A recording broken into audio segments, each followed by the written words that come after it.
Shalom everyone and welcome to Busisiwe, blessed in English, Baruch in Hebrew, which means increase, fruitfulness and multiplication. My name is Abigail.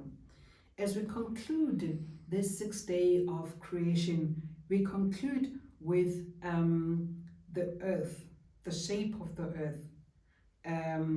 Is the earth moving, or is it the sun and the moon that is moving? Does the earth have foundation? We have heard so much from the scientists, but what does the word say? Number one, the shape of the earth, according to the word, it is a circle. It is, the word says that it is he who sits above the circle, and we see that in the, if you read the book, the version, the ESV version, the book of, sorry, I didn't mention the scripture that I was quoting from, YashaYahu, or Isaiah chapter 40 verse 22. So the book of Isaiah chapter 40 verse 22, it says, it is he who sits. Who is he? Yahuwah. It is he who sits in the circle of the earth. The word just tells us that the word that the earth is circle in shape, and there's a difference between a ball and a circle. Okay, as we're making practical example here, excuse me, as we're making practical example, when we're talking about the expanse, we were saying that this is the earth, and then you can see that it is circle. There's a difference between a circle or a circuit and a ball. We all know the shape of the ball. And then the word was telling us that in day 2 of creation, then Yahuwah created the expanse, and then he put, mustn't break this, he put the expanse, just do that, there you go, yes. He then put the expanse on the earth, or the earth, which you can see the shape is, it says in the book of Isaiah chapter 40 verse 2 that it is a circle, and other version says circuit.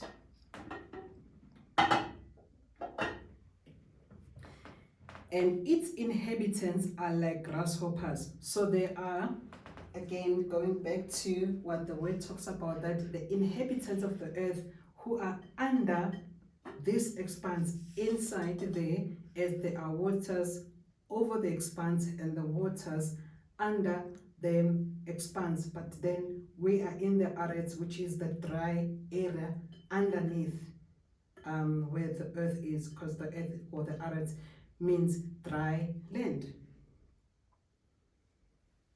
We and its inhabitants are like grasshoppers, who stretches out the expanse like a curtain. So Yahuwah stretches out the expanse, and you can see he stretches the expanse over the what? Over the earth, and spreads them like the tent to dwell in. We dwell inside this hard dome or ark or expanse. We live inside it. That's the book of Isaiah, YashaYahu, chapter 40, verse 22. The expanse is not attached to the ball, but it is attached on a circle, which is a flat surface. And that's why I made an example with this to practically see what we're talking about, as in a flat surface. The earth has foundations, and the word tells us that the earth having foundations, it is immovable. The word tells us that the earth is immovable. We see this in the book of Ayub or Job, chapter 38, verse 4. It says, where were you when I laid the foundations of the earth? So Yahuwah is speaking to Job. We know the whole incident when Yahuwah was speaking to Job or Ayub, and he said to him, where were you, Job, when I laid the foundations of the earth, declare if you have understanding. So the earth has foundations. The book of First Chronicles chapter 16 verse 30, it says, trample before him all the arts, or all the earth. The world also is firmly established and immovable. The word tells us in the book of First Chronicles chapter 16 verse 30 that the world is firm. It is established firmly. It is immovable. The earth does not spin at whatever pace, as we're told in class. The word tells us that the earth is immovable. It's only the sun that rises and sets, the moon that rises and sets.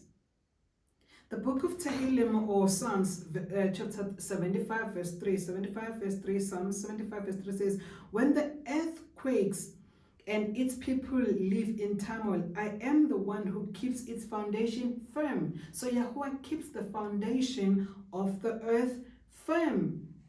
It does not shake. Psalms 93 verse 1, it says, Yahuwah shall reign, he shall put on excellency, Yahuwah shall put on strength, he shall gird himself. Indeed, the world is established and immovable. The world is immovable. The earth is immovable. This is now Psalms Tehillim, or Tehillim chapter 93 verse 1. Psalms 104 verse 5, it says, he established the arets, or he established the earth on its foundation so that it would not totter forever. It will not shake. It will not totter forever. This is what he says in Psalms 104 verse 5. The earth was created in day 1, and the sun, the moon, and the stars were created on day 4. There is nowhere in the word where we are told that the earth moves, or it orbits, or it spins. If that was the case, what was it orbiting then from day 1 to day 3? Because the sun and the moon and the stars were only created on day 4. So if it was orbiting, or for spinning, was spinning against what? Because science tells us that the earth is orbiting the sun at a very high speed. But the sun was created on day 4, and the earth was created on day 1. So between day 1 and day 3 then, before the sun was created, what was it orbiting? What was it spinning around? That's why this is not true. We need to learn from what Yahuwah said in his word.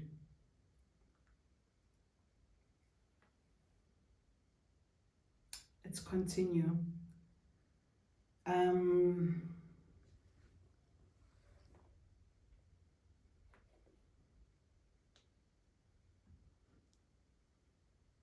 If anything, we are told that the sun is the one that moves.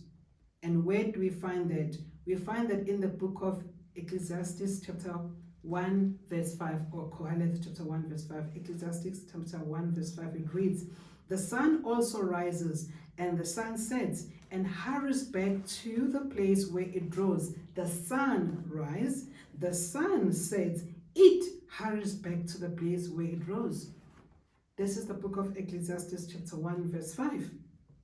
It continues to say in the book of Yobel, or Jubilees chapter 2 verse 10, the sun and the moon moves and prosper the earth and everything in it.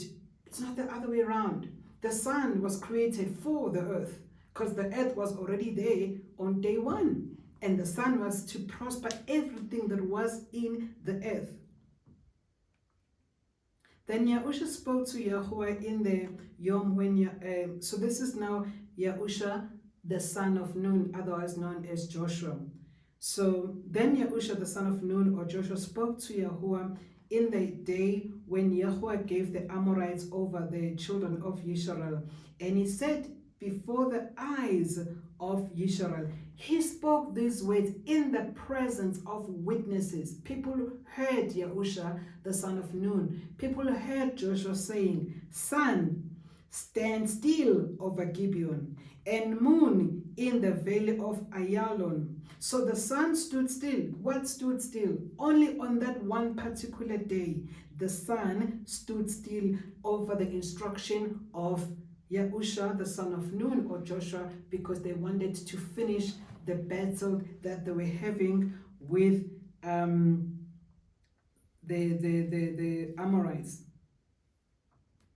And then it says that, so the sun stood still and the moon stopped till the nation of Israel, avenged itself upon their enemies. Is this not written in the book of Yasha? So this account of Yahusha, chapter 10, verse 12 to 14, or Joshua, chapter 10, verse 12 to 14, it is also written in the book of Yasha, in the book of Joshua, the same narration of what really happened. Thus the sun stopped in the midst of the expanse and did not hasten to go down for the entire day.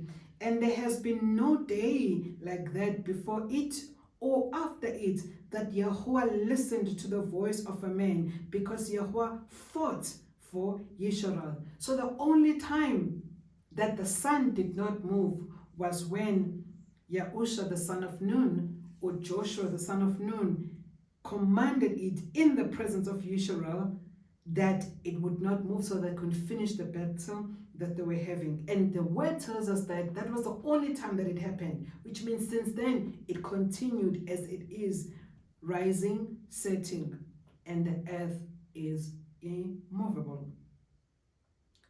Its rising is from one end of the expanse and it circuits to the other end, as I spoke about the expanse again earlier on, that the expanse looked like this, that it moves from one end of the circuit to the other end of the expanse.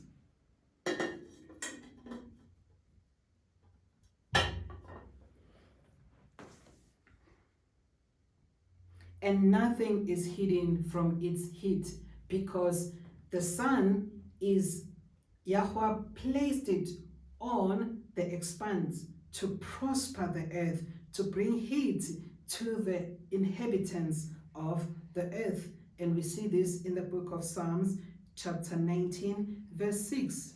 So why is all this important as we conclude? We're going to conclude with 7 points. The first part is, this is important, that if the earth was a shape of the ball spinning in the space, where will be the abysses then? Because we read the teaching around the abysses that were created on day 1. And the other word for the abysses is the deep. And the word tells us that the deep is at the bottom of the arets. So if the ball is just spinning somewhere in the space, so where's the bottom? Because we told about that the abysses is at the bottom of the arets. And this is again the arets. This is the shape of the arets. And then the word tells us that the abysses is at the bottom, under the arets. This is important.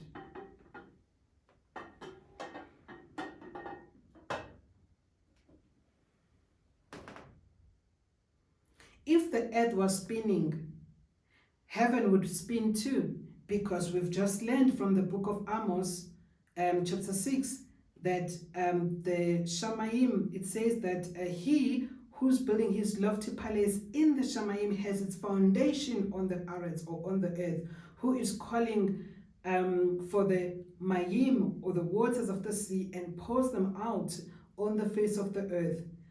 Yahuwah is his name. The foundation of them. So we see an interlink.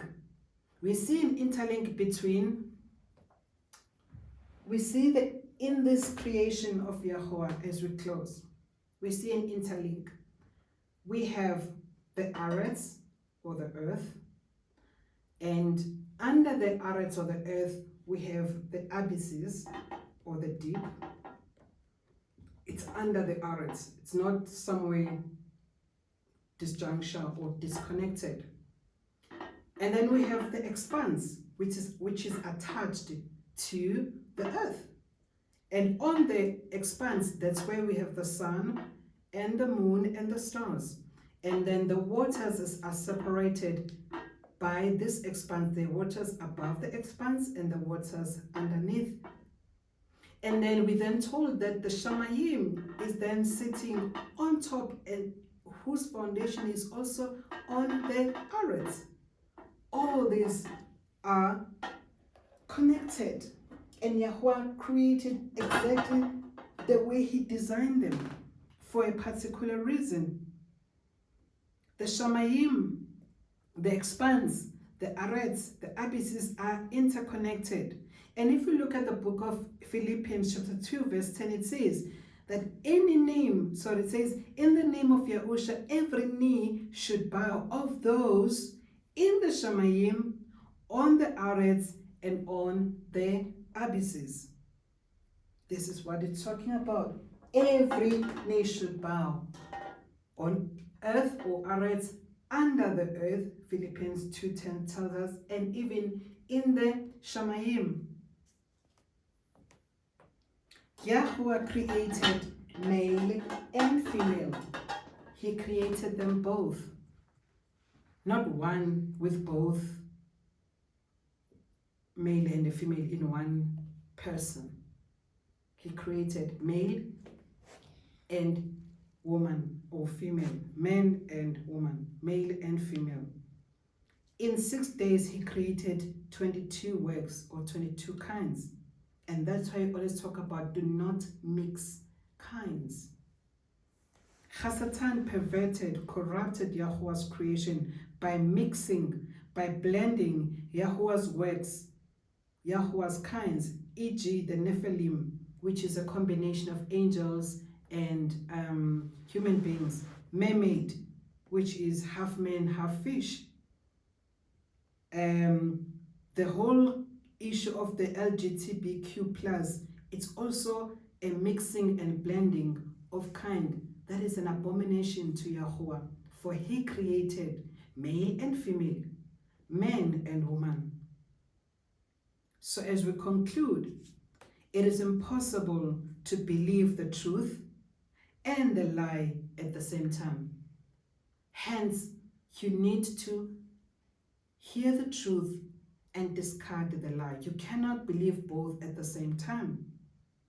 The lie is of the devil, even as the word tells us that Hasatan is the father of lies.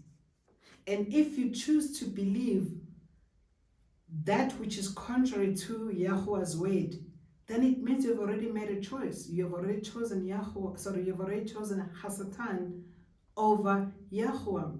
By choosing to believe science, which is saying something that is contrary to the word, then you have already made your choice as to who is your father. Who do you trust? Who do you believe? We need to repent, because there is no way that you can choose Hasatan and your life be well. For his main mission is to kill, to steal, and to destroy. He comes with so many deception. He comes with so many lies, so that he cannot be the only one going to the lake of fire, but he wants to bring as many as he can. But we're not only doing this because we are scared of fire or hell. We love Yahuwah so much that we do not want to hurt him. We are not whoring, prostituting ourselves to Hasatan, and choosing Hasatan and not Yahuwah. We are faithful, we are trustworthy to him and him alone. His word is final. His word has final say. His word has authority. Once you choose a lie, unfortunately, you've made yourself a target of deception. And there is that, by definition, deception is you don't think that what you're believing in is a lie. That's why it's called a deception. It really looks genuine. It really looks true. But it's actually a lie, hence a deception. A concealed truth, misrepresented truth, outright lies are all lies. Whether it's an outright lie or whether it's misrepresented truth, whether it's a concealed truth, ultimately it is all lies. Hasatan is the father of lies, and Yahuwah is truth. By compromising on the truth, you have believed Hasatan and disbelieved Yahuwah, because there's no gray area. You're either in the black or in the white. He says in the book of Revelation, I would wish that you were either hot or cold, but you are lukewarm, and I'm going to spit you out. He doesn't want us to be lukewarm. He wants us to choose. Yahusha, the son of Nun, otherwise known as Joshua, says, choose therefore. Even Moshe said, choose therefore, who are you going to believe? But as for me and my house, I will serve Yahuwah. It boils down to a choice that one has to make. And by not choosing, you have already chosen the other side. That's just the way it is. It's like voting. By not voting, you are actually voted. That's your action that you have shown. There is no gray area. There is no mixing of kind. Either you are on this side or on the other side. We see the mixing of kind also in the statue of Babel. Remember the statue that King Nebuchadnezzar saw? This exactly is mixture, where the statue had the head of gold, and it was comprising of gold, of silver, of bronze, of iron, of clay, a mixture of beliefs, a mixture of truth and lies, a mixture of idol and pagan worship, a mixture of religion, which boils down to the one world order, or the new world order, that at this particular time we need to guard against and choose Yahuwah. This then brings us to the end of the series, knowing the end from the beginning. Stay in His word. Not just be the hearer of the word, but be the doer of the word. Shalom. Until next time.